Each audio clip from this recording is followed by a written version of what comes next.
আজকে আমি রান্না করব হাঁসের মাংস। এখানে আমি 2টি হাঁস নিয়ে নিয়েছি।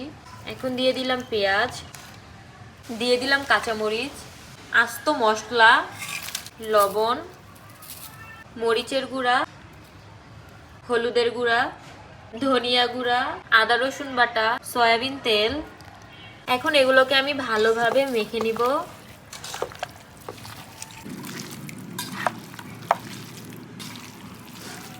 একটু পানি দিয়ে দিলাম।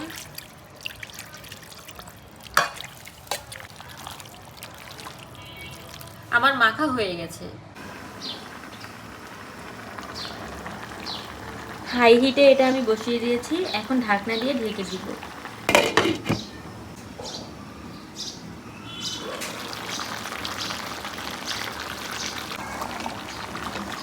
এটার অনেক সুন্দর একটা ফ্লেভার এসেছে।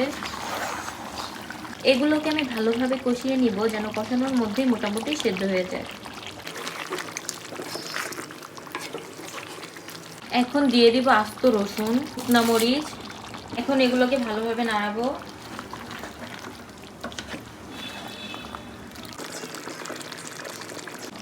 এখন আলু দিয়ে দিব।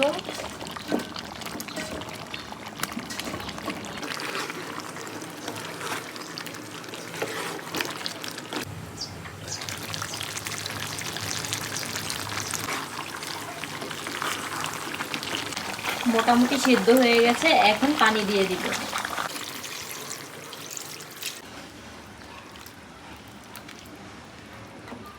এখন ঢাকনা দিয়ে ঢেকে দিব।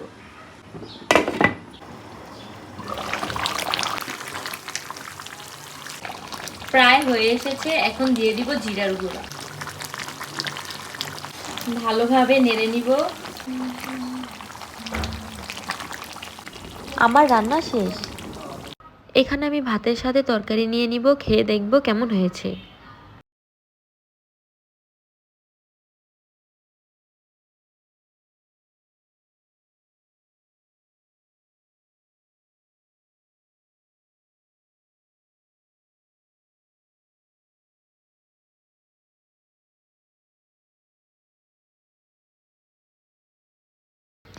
আসলে এটা খেতে অনেক মজা হয়েছে।